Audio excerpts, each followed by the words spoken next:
কাকরাইলে জাতীয় পার্টির কর্মী সমাবেশ ভণ্ডুল, কর্মী সমাবেশে পুলিশের বাধা দেওয়ার অভিযোগ।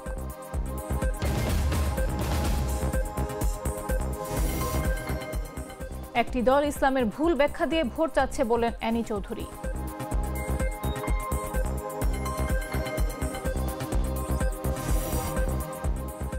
ডেঙ্গু পরিস্থিতি নিয়ন্ত্রণ ও ফুটপাতে অবৈধ স্থাপনা দখলমুক্ত করতে ডিএসসিসির বিশেষ অভিযান।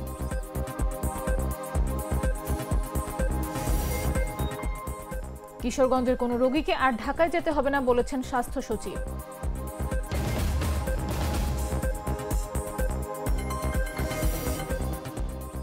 এবং বাংলাদেশে এলপিজি নিয়ে আসা জাহাজের উপর নিষেধাজ্ঞা দিল যুক্তরাষ্ট্র।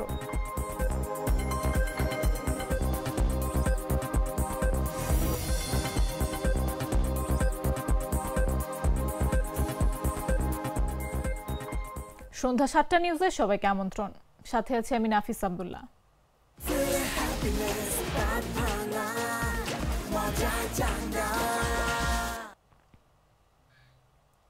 রাজধানীর কাকরাইলে জাতীয় পার্টির কেন্দ্রীয় কার্যালয়ের সামনে কর্মী সমাবেশে পুলিশের বাধা দেওয়ার অভিযোগ উঠেছে। এ সময় জাপা নেতাকর্মীদের ছত্রভঙ্গ করতে কয়েকটি সাউন্ড গ্রেনেড নিক্ষেপ করা হয়। এতে সমাবেশ ভণ্ডুল হয়ে গেছে। শনিবার বিকেল 3:30টার পর জাতীয় পার্টির কার্যালয়ের সামনে এই ঘটনা ঘটে। দলটির নেতাকর্মীদের অভিযোগ, সমাবেশে বক্তব্য চলাকালীন হঠাৎ জলকামান নিয়ে এসে হামলা করে পুলিশ। এরপর কয়েকটি সাউন্ড গ্রেনেড নিক্ষেপ করে। তবে এই ঘটনায় এখন পর্যন্ত কোনো হতাহতের খবর পাওয়া যায়নি।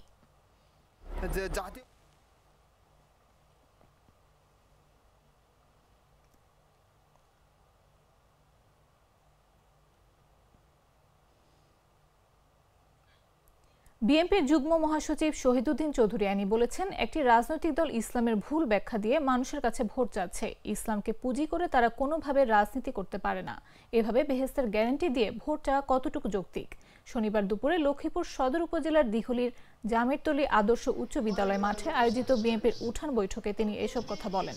অনুষ্ঠানে বিএনপি নেতা ওয়াহিদুদ্দিন চৌধুরী হ্যাপি, হাফিজুল্লাহ, বেলাল হোসেন, এম.এ. ইউসুফ ভুইয়া, সাবের আনোয়ার, ফাতেমা আক্তার সুমি ভুইয়া, জেলা স্বেচ্ছাসেবক দল নেতা বজরুল আলম শ্যামল, যুব দল নেতা আব্দুল মুকিত সোহেল ও আব্দুল খালেক উপস্থিত ছিলেন।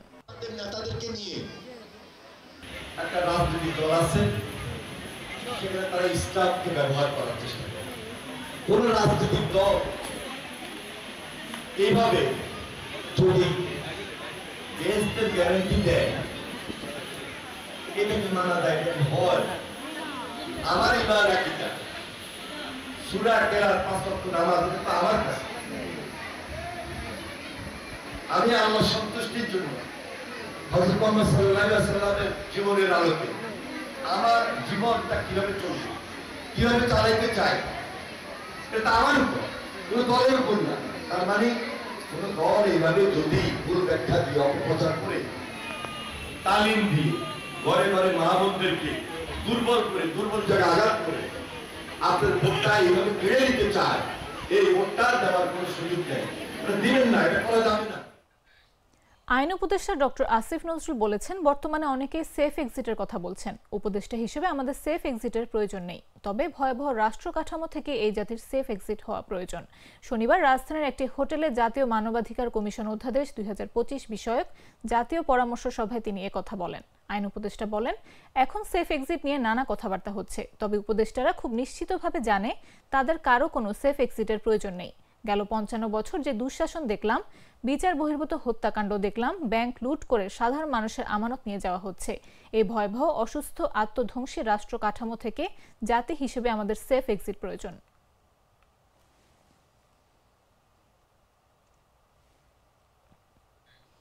নির্বাচন সংস্কার কমিশনের প্রধান ডক্টর বদিউল আলম মজুমদার বলেছেন, সুষ্ঠু নির্বাচনই গণতন্ত্র নয়। এই বিষয়টি ঘটবে যদি নির্বাচনের পরে আরও কিছু ঘটনা ঘটে। নির্বাচিত সরকারকে স্বচ্ছতা, জবাবদিহিতা নিশ্চিত করতে হবে, আইনের শাসন প্রতিষ্ঠা করতে হবে। শনিবার সকালে রাজধানীর বাংলাদেশ চলচ্চিত্র উন্নয়ন কর্পোরেশন BFDC-তে ডিবেট ফর ডেমোক্রেসি আয়োজিত গণতন্ত্র সুরক্ষায় আগামী নির্বাচনের গুরুত্ব নিয়ে ছায়া সংসদে এসব কথা বলেন তিনি।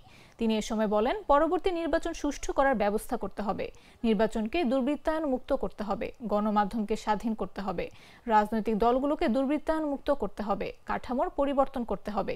আমরা চাই ক্ষমতার পালাবদল যেন দুর্নীতির পালাবদল না হয়। অনুষ্ঠানে উপস্থিত নির্বাচন সংস্কার কমিশনের প্রধান বলেন, কতগুলো আইনি, কাঠামোগত ও পদ্ধতিগত ও প্রাতিষ্ঠানিক সংস্কার করতে হবে, তবে গণতন্ত্র প্রতিষ্ঠিত হবে ও সুরক্ষিত হবে। তা না হলে গণতন্ত্র প্রতিষ্ঠা হবে না।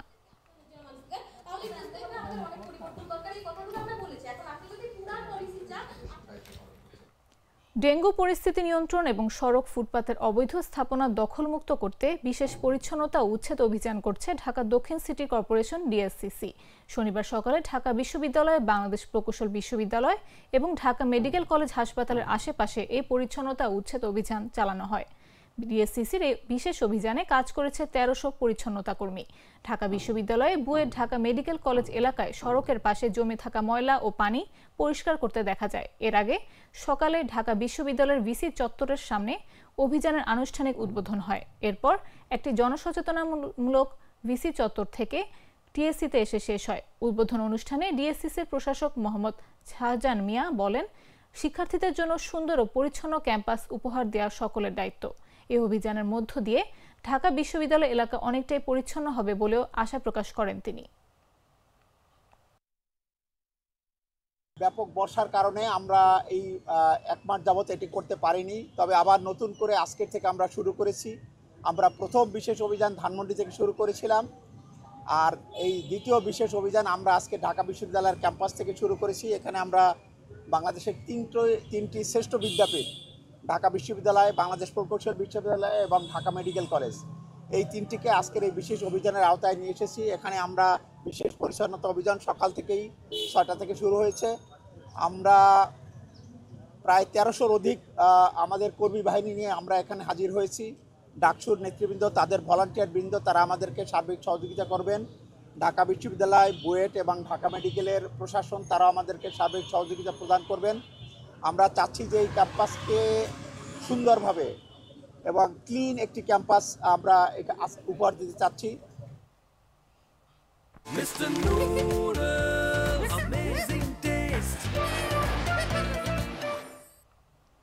দেশের বিশিষ্ট শিক্ষাবিদ, লেখক ও ঢাকা বিশ্ববিদ্যালয়ের ইমেরিটাস অধ্যাপক সৈয়দ মঞ্জুরুল ইসলামকে ফুলের শ্রদ্ধায় শেষ বিদায় জানিয়েছেন সর্বস্তরের মানুষ। শনিবার সকালে তার মরদেহ ঢাকার কেন্দ্রীয় শহীদ মিনারে রাখা হলে সেখানে নামে সর্বস্তরের মানুষের ঢল। শিক্ষক, শিক্ষার্থী, লেখক, শিল্পী, রাজনীতিক সহ নানা শ্রেণী পেশার মানুষ তার কফিনে পুষ্পস্তবক অর্পণ করে এই জ্ঞান তাপসের প্রতি তাদের গভীর শ্রদ্ধা ও ভালোবাসা নিবেদন করেন। শহীদ মিনারে শ্রদ্ধা নিবেদন শেষে বাদ জোহর ঢাকা বিশ্ববিদ্যালয়ের কেন্দ্রীয় মসজিদে নামাজে তার জানাজা অনুষ্ঠিত হবে। মিরপুর শহীদ বুদ্ধিজীবী কবরস্থানে তাকে দাফন করা হবে বলে পারিবারিকভাবে জানানো হয়েছে। শুক্রবার বিকেলে রাজধানীর ল্যাবেট হাসপাতালে চিকিৎসাধীন অবস্থায় মৃত্যুবরণ করেন অধ্যাপক সৈয়দ মঞ্জুরুল ইসলাম। মৃত্যুকালে তার বয়স হয়েছিল 74 বছর। সৈয়দ মঞ্জুরুল ইসলাম 1951 সালে সিলেটে জন্মগ্রহণ করেন। সমাজতান্ত্রিক ছাত্র ফ্রন্ট সভাপতি এবং সাবিনা ইয়াসমিন, বাপ্পি সাহা আজকের এই অনুষ্ঠানের আয়োজক। স্বাস্থ্য ও পরিবার কল্যাণ মন্ত্রণালয়ের স্বাস্থ্য সেবা বিভাগের সচিব মোহাম্মদ সাইদুর রহমান বলেছেন, আমরা সবাই কমিটেড হয়েছি কিশোরগঞ্জের কোনো রোগী যেন আর চিকিৎসার জন্য ঢাকায় যেতে না হয়। শনিবার দুপুরে কিশোরগঞ্জের শহীদ সৈয়দ নজরুল ইসলাম মেডিকেল কলেজ ও হাসপাতালের হলরুমে চিকিৎসক, কর্মকর্তা, কর্মচারী ও শিক্ষার্থীদের সঙ্গে মতবিনিময় সভায় একথা বলেন তিনি। মতবিনিময় সভায় আরও বক্তব্য রাখেন শহীদ সৈয়দ নজরুল ইসলাম মেডিকেল কলেজের অধ্যক্ষ doctor Mujibur Rahman, doctors association of Bangladesh এর মহাসচিব ডাক্তার জহিরুল ইসলাম শাকিল, সিনিয়র সহসভাপতি অধ্যাপক ডাক্তার মোহাম্মদ আব্দুল কেনান, স্বাস্থ্য মন্ত্রণালয়ের ঢাকা বিভাগের পরিচালক ডাক্তার জাহাঙ্গীর আলম এবং মেডিকেল কলেজ হাসপাতালের উপপরিচালক ডাক্তার মোহাম্মদ সাইফুল ইসলাম। সভায় মেডিকেল কলেজের শিক্ষক, শিক্ষার্থী, কর্মকর্তা ও কর্মচারীরা উপস্থিত ছিলেন। কিশোরগঞ্জের কোনো রোগী যাতে ঢাকায় না যায়, এটার জন্য যা যা করা দরকার আমরা সম্মিলিতভাবে সেটা করার চেষ্টা করি। আইসিইউ নাই, এটা একেবারেই জরুরি একটা বিষয়। আমরা আইসিইউর বিষয়ে সিদ্ধান্ত নিয়েছি প্রাথমিক পর্যায়ে 5টা বেড যাতে এস্টাবলিশ করা যায় সেই জন্য কাজ করব। এর সাথে বাচ্চাদের যে আইসিইউটা লাগে এটার জন্য আমরা চেষ্টা করব। ক্যাথ ল্যাবের বিষয়টা আসছে, এটা একটা বড় বিষয়। আমরা চেষ্টা করব এখানে, যেহেতু কার্ডিওলজি টিম ভালো এবং প্রিন্সিপাল সাহেব নিজেই এই বিষয়ের উদ্যোক্তা, উনি চাচ্ছেন যে ক্যাথ ল্যাব স্থাপন করা হোক, আমরা সহযোগিতা করব। বাট ইমিডিয়েট দিতে পারবো কিনা আমরা কথা দিতে পারতেছি না। আমরা চেষ্টা করবো এখানে। গ্লিটারের টুইন লেমন ও অ্যান্টিব্যাকটেরিয়াল ফর্মুলা বাসনকে চকচকে জীবাণুমুক্ত করে আমাদের দেয় গ্লিটার গ্যারান্টি। জানাবো আন্তর্জাতিক সংবাদ।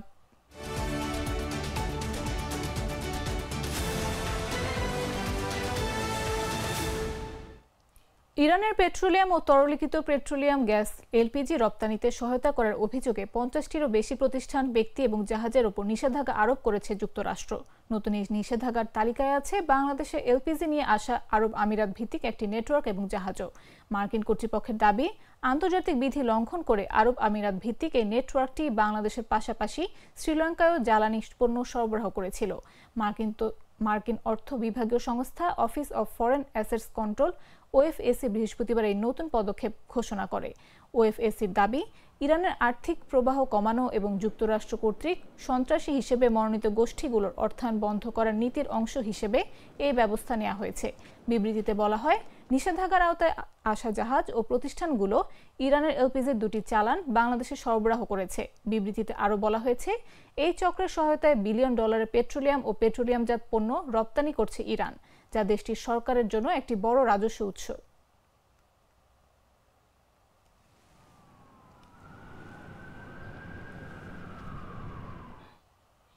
সংবাদ শেষ করব খেলার খবর জানিয়ে।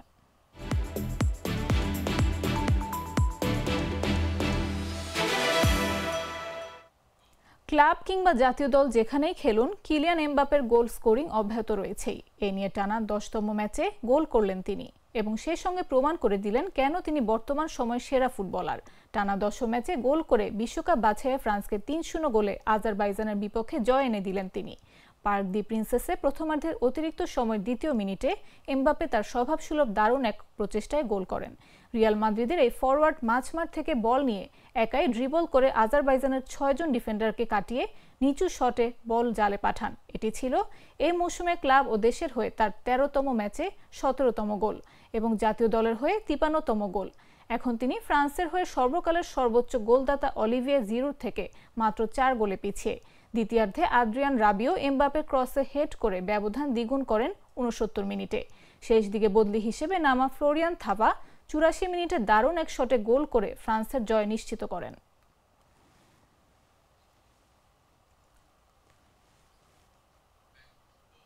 সংবাদ শেষ করার আগে শিরোনামগুলো জানিয়ে দিচ্ছি আরো একবার।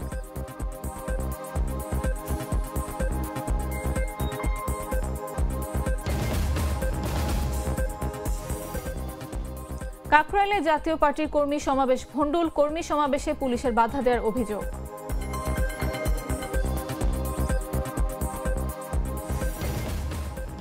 একটি দল ইসলামের ভুল ব্যাখ্যা দিয়ে ভোট চাচ্ছে বললেন অ্যানি চৌধুরী।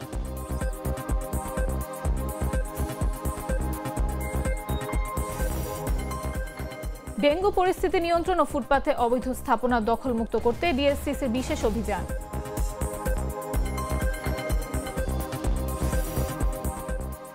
কিশোরগঞ্জের কোনো রোগীকে আর ঢাকায় যেতে হবে না বলেছেন স্বাস্থ্য সচিব।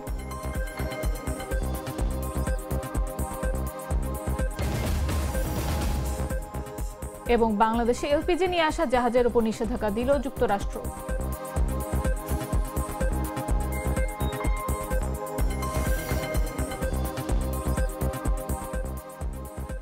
দর্শক, এ ছিল এখনকার মতো।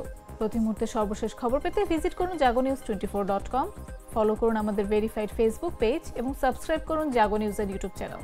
এতক্ষণ সাথে থাকার জন্য ধন্যবাদ সবাইকে।